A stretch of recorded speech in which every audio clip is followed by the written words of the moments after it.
Olá, sejam bem-vindos ao JR Mundo. Esse é o nosso espaço para debater questões de relevância internacional. O programa de hoje vai falar sobre política norte-americana, especialmente sobre o governo de Joe Biden, que vê a sua popularidade despencar hoje em cerca de 36%. Um dos motivos para isso, segundo especialistas, é a alta inflação norte-americana. E para falar sobre estes e outros assuntos, é que nós conversamos com o especialista em relações exteriores, o professor Marcos Vinícius de Freitas. Seja bem-vindo, professor. É um grande prazer estar com você hoje e poder conversar sobre este assunto que é muito relevante. Com certeza. E o JR Mundo vai ao ar toda quinta-feira, a partir das 7h30 da noite, nas plataformas digitais da Record TV. Além de um programa novo, você encontra também todo o nosso arquivo do JR Mundo. Professor, a inflação nos Estados Unidos já está aí no acumulado de cerca de 9% ao ano. Uma das maiores dos últimos 40 anos. Só se viu algo parecido na época da crise do petróleo, lá no começo dos anos 80. Isso aí tem contribuído para essa queda de popularidade de Joe Biden? Muito, né? E você tem dois fatores adicionais. O fato de que o governo dele não entregou aquilo que ele prometeu na campanha. Vamos lembrar que quando ele foi eleito, ele anunciava que queria unir o país, que vinha dividido nesta bipolaridade entre os democratas e os republicanos, particularmente o presidente Trump. Ele não conseguiu fazer isso e muitas das promessas que ele havia feito na ocasião também não foram cumpridas. Então você alia a questão internacional com o problema do Afeganistão, a questão inflacionária alta, combustível alto, tudo isso é um pacote que faz com que, aliado também a um fator de senilidade do próprio presidente, isso faz com que a popularidade dele caia. Qual ou quais promessas que o senhor acredita que, por ter faltado em cumpri-las, tem prejudicado, sobretudo, a popularidade de Joe Biden? Primeiro, ele acreditava e afirmava que a questão da Covid e da administração da pandemia seria melhor resolvida do que no governo Trump. E o que nós vimos é que no primeiro ano de governo Biden houve mais mortes causadas pela Covid do que no ano anterior.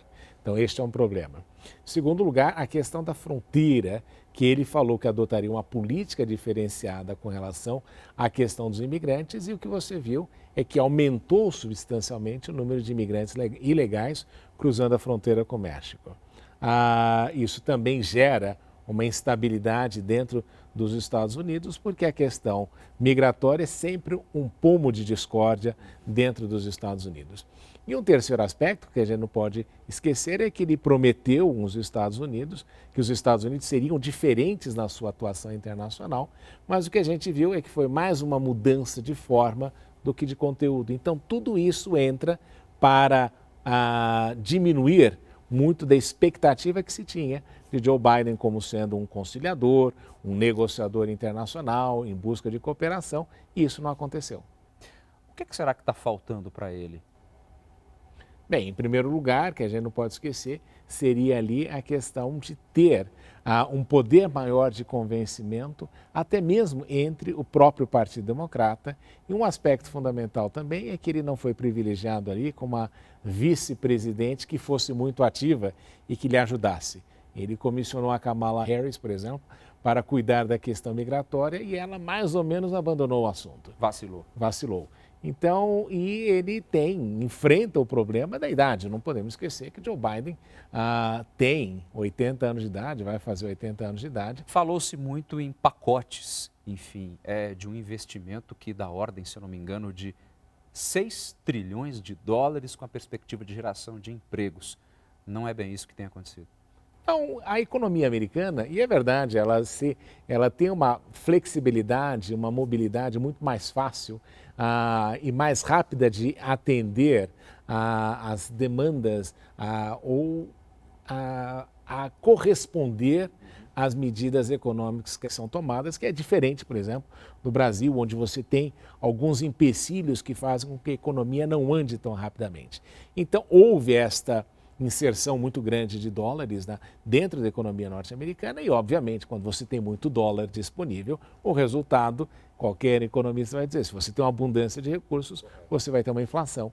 E muitos acreditam a esta quantidade e esta abundância muito grande de dinheiro é que seja também um dos elementos que está causando esse impacto inflacionário. O senhor considera um pacote desse calibre, com tanto dinheiro assim, uma espécie de intervencionismo do Estado, o que para os norte-americanos não costuma soar muito bem? Sim, mas era necessário, né? No cenário de pandemia, mesmo com o governo Trump, houve esse estímulo à economia.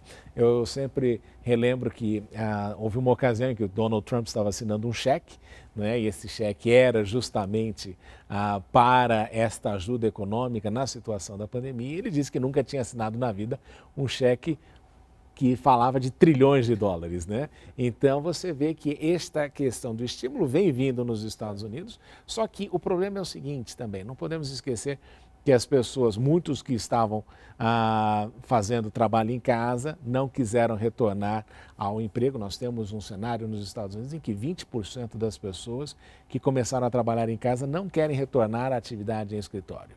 Então você tem várias coisas que estão contribuindo neste processo de desaceleração econômica, não tão intensiva, mas no problema inflacionário em razão do desabastecimento global e outros assuntos também importantes nesse aspecto. Exatamente isso que eu queria tocar, nesse assunto que eu queria tocar com o senhor, professor, sobre esse cenário que certos presidentes têm enfrentado. Joe Biden assume no momento crucial da pandemia, enfim, ainda perpassa pela questão do Afeganistão, que não demora muito, é um outro fato que eu quero tratar com mais particularidade com o senhor, mas será que ele também tem sido vítima desse cenário complicado ou de fato falta uma habilidade, aquele punho firme do líder? Existe isso, mas a pandemia ela tem sido muito interessante quando nós analisamos o que ocorre globalmente. Todos os presidentes, todos os países que tiveram uma administração ruim da Covid, a gente nota que existe uma mudança de liderança, uma troca de liderança.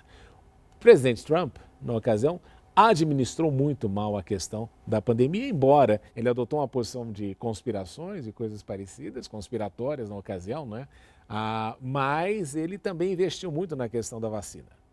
As vacinas que vieram depois receberam um grande estímulo governamental dos Estados Unidos para serem produzidas. Então ele teve essa postura dúbia, mas o resultado é que o número de mortes nos Estados Unidos, comparativamente aos outros países, foi muito superior. Então ele caiu e perdeu as eleições. Achava-se que com Biden, aquela questão de você resolver vacinar toda a população em 100 dias, coisas que até aconteceram, mas a efetividade dos resultados não foi tão grande e você vê a epidemia se arrastando. E Biden também sofre a consequência de que ele também passou pela pandemia e teve uma administração ruim. Então o resultado disso eleitoralmente prejudica.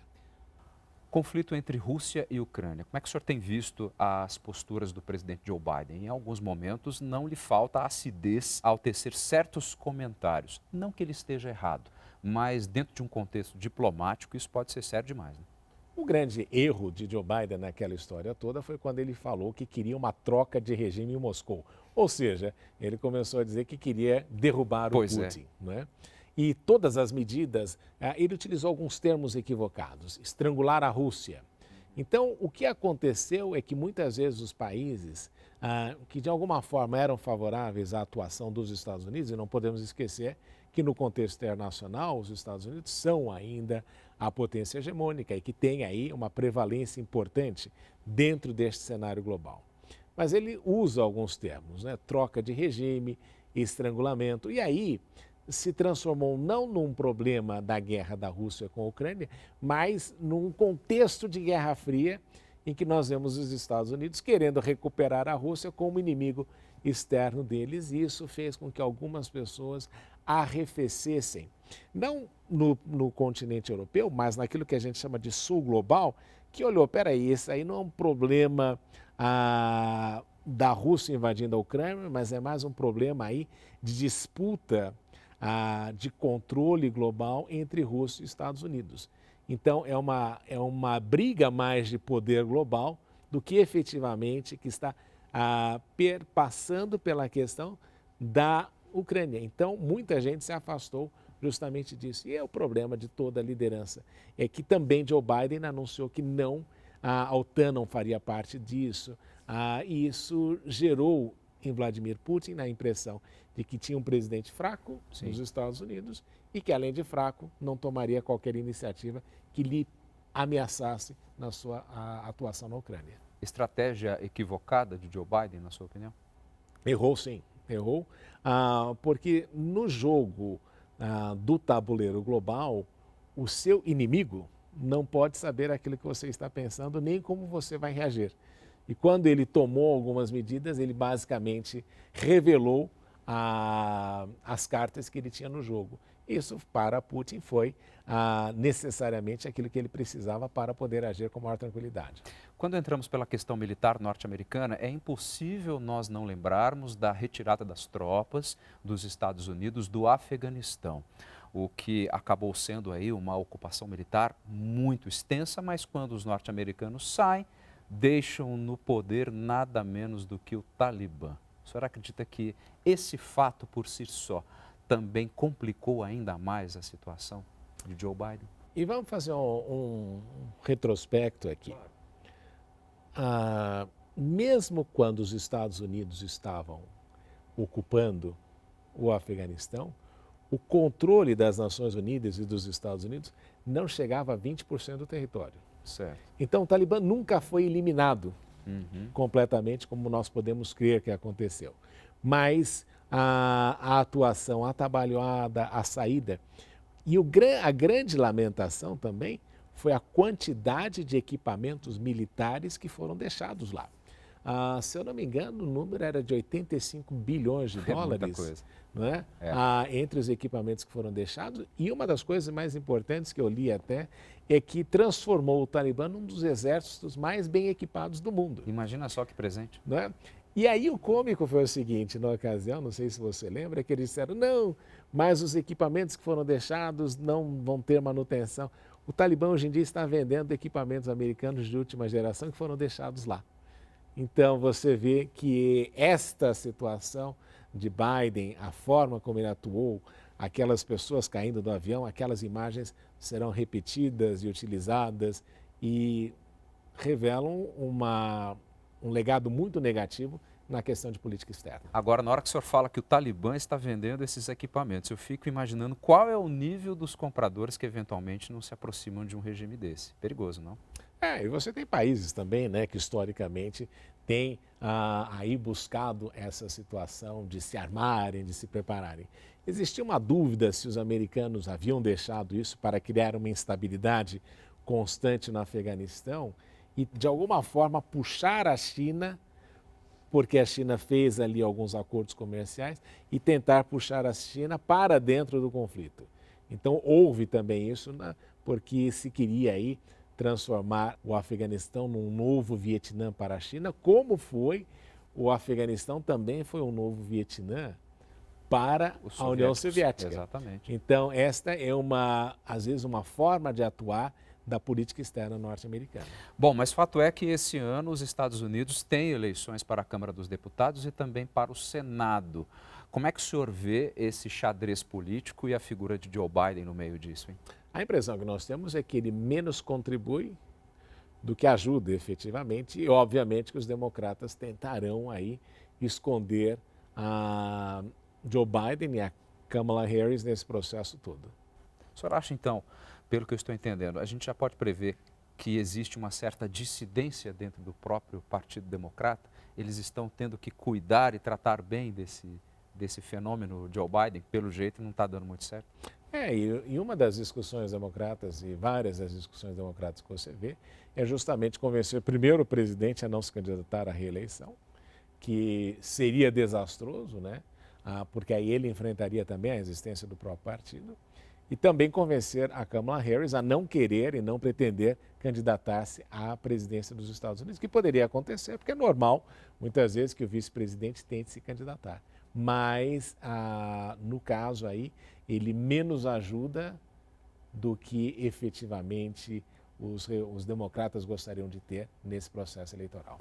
Eu li no artigo do senhor que dizia algo no seguinte sentido, que Joe Biden acabava sendo uma espécie de estímulo, até cabo eleitoral, para a volta de uma direita mais radical norte-americana, pensando aí na figura de Donald Trump. Como é que o senhor vê isso nesse atual momento? Persiste?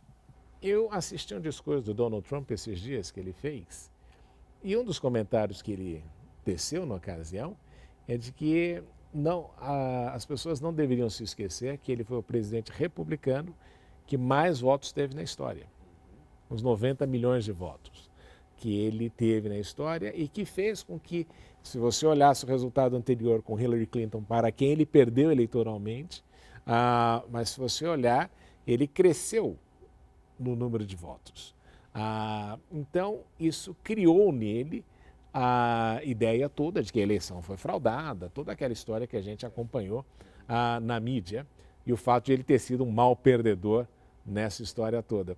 Mas eu sempre comento que os equívocos de um presidente são mais ou menos os que justificarão a seleção de um novo presidente. Então, os equívocos e os erros de Barack Obama levaram à eleição do presidente Donald Trump na ocasião. E os equívocos de Biden podem levar aí a uma reeleição, um possível retorno de Donald Trump ao poder, por causa que é justamente a resistência e aquela fase que você diz, olha, os erros que eu cometi, e o candidato novo sempre vai repetir isso e se transforma ali num grande eleitor. Quando o Joe Biden assumiu, tinha um discurso de união do povo americano. Pelo jeito, isso ainda não aconteceu, né?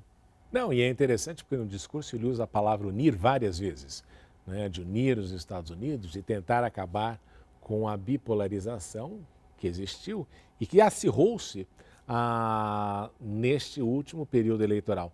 Mas não podemos esquecer que isso também não é novo, né? Ao longo da história americana, sempre houve essa questão de como você tem dois partidos, você necessariamente leva aí a um acirramento na disputa. Mas não há dúvidas de que com o presidente Bill Clinton, neste processo de acirramento, aumentou bastante, né? Não podemos esquecer daquela famosa frase da Hillary Clinton que falava de uma enorme conspiração da extrema-direita nos Estados Unidos querendo derrubar o presidente Clinton. E a partir daí você teve George Bush e aí vem num crescendo e obviamente que no último mandato do presidente Trump isso se acirrou ainda mais. Professor, algo que tem preocupado muito não só os norte-americanos, mas creio que o mundo inteiro, são os crimes armados, os ataques armados que têm aumentado significativamente. Esse ano já teriam sido mais de 300, inclusive isso já foi assunto aqui de um programa nosso do JR Mundo. Professor, será que está faltando uma postura mais aguerrida de Joe Biden em relação a isso? Nós sabemos que por trás também existe a indústria armamentista norte-americana, existem os lobbies, enfim, mas parece que eles ainda patinam nessa discussão. Eu dividiria isso em três aspectos importantes, não é? Em primeiro lugar, o fator histórico da segunda emenda da Constituição Americana, que é a que faz com que se acredite na necessidade de as pessoas terem armas justamente para se protegerem, mas também para se protegerem contra o Estado. Afinal, foi o fato de você ter milícias nos Estados Unidos que permitiu que eles lutassem contra os britânicos na separação dos Estados Unidos e da Inglaterra na ocasião.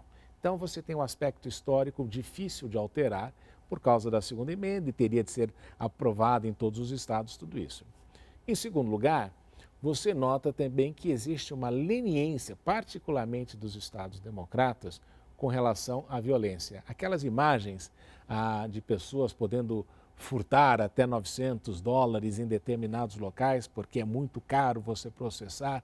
Então você nota que existe uma leniência, particularmente nos estados democratas, que geram esta sensação de falta de proteção e a necessidade de você querer ter a arma justamente para impedir que este tipo de situação lhe ocorra pessoalmente. E, obviamente, o terceiro aspecto, e como você mencionou muito bem, é o lobby da indústria de armas, que é muito grande nos Estados Unidos e que se reflete não somente nos Estados Unidos, mas globalmente falando, porque não podemos esquecer, os Estados Unidos estão gastando aí bilhões de dólares em fornecer equipamentos e armas, principalmente, na guerra da Ucrânia.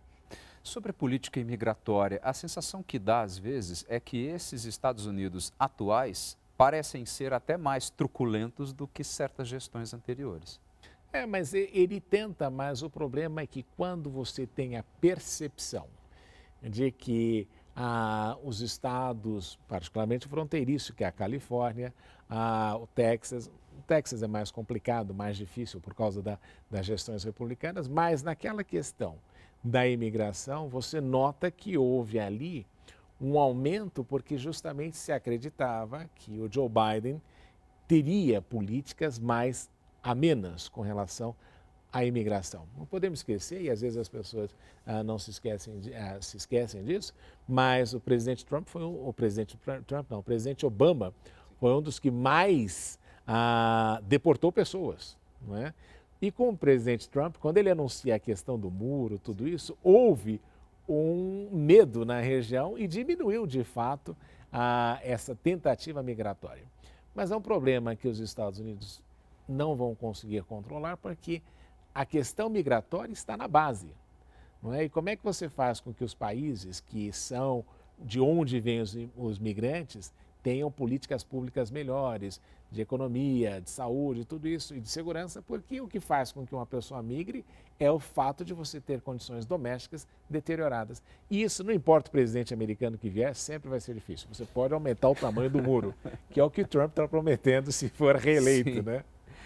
O senhor vê perspectiva de que possa existir uma volta de Donald Trump? O senhor acha que os republicanos, que também tiveram uma postura muito significativa, principalmente no que diz respeito aos ataques, à invasão do Capitólio, o senhor acha que ele teria chance de voltar, hein? Ele já é candidato, né? Ele se afirma, ele se autoproclama. Ele se autoproclama como candidato. Ele já vem falando isso há bastante tempo, ou para ele ser candidato ou para ele ser o kingmaker, né? Aquele que faz e que tem um papel importante na seleção do novo candidato. Mas o fato é que, politicamente, economicamente, os Estados Unidos estavam numa situação muito diferenciada, inclusive antes da pandemia. Se acreditava que se não houvesse a pandemia, Donald Trump estaria facilmente reeleito.